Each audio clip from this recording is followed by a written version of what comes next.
Hi. Hi. How are you? I'm good. Thanks so much for Do doing you this. mind if I give you a hug? Not at all. I know that might seem strange, but No, I no. saw your piece on the project and it was incredible. Thank you. So, No, that's very yeah, kind. no, Thank it you. really was. All right. Assalamu alaikum. Salam. Welcome to the project. Shukran. I know you don't want to answer this question, but I'm going to ask it anyway. Are you going to ask me how I am? Yeah, and I don't want you to give me a political answer. I want you to... Will you permit yourself to answer it honestly and candidly? I'd like to think that actually when I've been asked, I've always answered honestly and candidly. I've actually just avoided the question because the answer is I'm deeply sad. Yeah. Yeah. But there are moments where there aren't cameras and where I've just been with families, and it's fair to say that those are very emotional moments. Yeah. Have you had time to be with your family, to Not much. work through that sort of stuff? Not much.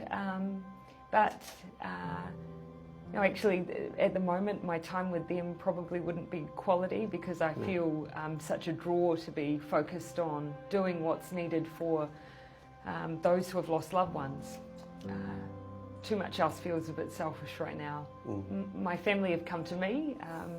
We're a very family-friendly environment, and so my family have come and visited me in the beehive when they can, and I have my parents helping at the moment with Neve as well. So I'm the last one that anyone should be worrying about. I appreciate that. But I'm going to worry. Thank you. You're not just the Prime Minister of New Zealand. You've recently become a mum. There's all kinds of things. Yes. Going on. How has that affected how you relate to this attack, do you think? Almost certainly. I think it's probably hard to sometimes analyse the way that you are changed by parenthood, but you feel it, I think, in your responses and your empathy. And certainly when I've visited with families, when I've seen that husbands, wives, in hospital and the grief that's surrounding that and the fear, I feel that deeply. But I've always been a person inclined to feel things quite deeply. Yeah. I think there's more or less worldwide consensus that not just you but New Zealand have handled this exceptionally well.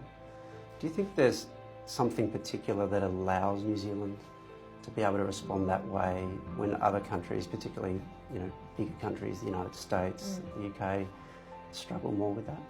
I feel like what the world is seeing is just who we are. We're a nation of over 200 ethnicities, 160 languages. We see ourselves as peaceful and inclusive. The act has been so counter to that. But the response, the flood of flowers outside of mosques, the spontaneous song where people have gathered, the real desire to give a sense of safety and security for people to return to worship, that's New Zealand. You made a decision to wear a black hijab when you were meeting with the community, so it's been a very iconic image. Can you talk me through that decision, how you made it? I gave it very little thought. It was so obvious to me that would be the appropriate thing to do. What I underestimated was that it gave people a sense of security. It didn't occur to me for a moment that there would be those women in the community who felt unsafe wearing so obviously their faith. And so if in wearing the hijab as I did, gave them a sense of security to continue to practice their faith, then I'm very pleased I did it. My job is to make people feel safe. The idea that people currently do not, I find deeply distressing, and it's my job to try and bring that sense of security back. We were not chosen for this act of violence because we condone racism, because we're an enclave for extremism. We were chosen for the very fact that we are none of these things. You said that it's the opposite of New Zealand. Yes. Is it as simple as that? Or No. is it also that No, it's there are not. bits of New Zealand that have emerged? It's not as simple as that. That is by far the vast majority of New Zealanders, and those are the values of tolerance and inclusion and peace. Those are New Zealand values. That is not to say that there are not pockets of ideology that are counter to our values and which we as a nation utterly reject. But we would be naive if we thought we were the only country in the world that didn't have pockets of that. we do. And what you will hear, I think, is even greater resolve to confront that. Yeah. Do you think it's been underestimated just across New Zealand society? It's there, and whether or not we've spoken as openly about it as we should have, that's a legitimate question. You'll hear New Zealanders reflect the fact that what happened here was not an act by a New Zealand citizen, but that does not mean that there are not things that we need to address here. We do, yeah. And that's the bigger project. On the perpetrator, yes. Being an Australian, what did you think when you discovered that? That was news that did take some time for me to process that. But again, I think that New Zealanders are reflecting on the fact that it was not one of us, because in part that helps them process what has happened here.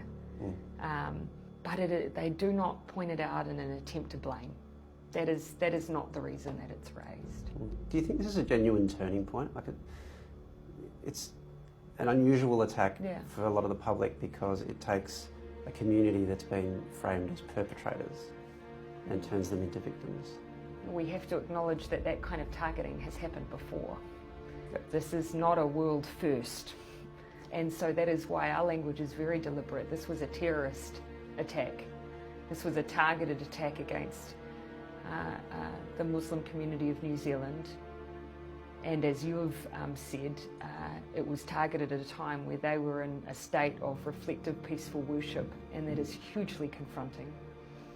But we will keep being deliberate in our language, because the Muslim community here themselves have called this out as an act of violent extremism, and we as a nation reject violent extremism in all its forms. Do you have a message? I think there's a lot of support, there's a lot of sympathy in Australia. You would have seen the Opera House, yes, I the did. vigils. Yes. Do you have something you'd like to say back to Australia? To Australia, I just say thank you. Thank you for the solidarity and the support, and we're family. We are absolutely family, and so we've felt that support acutely. And the message I've been sharing with every global leader is our job is to share love and support for our Muslim communities around the world.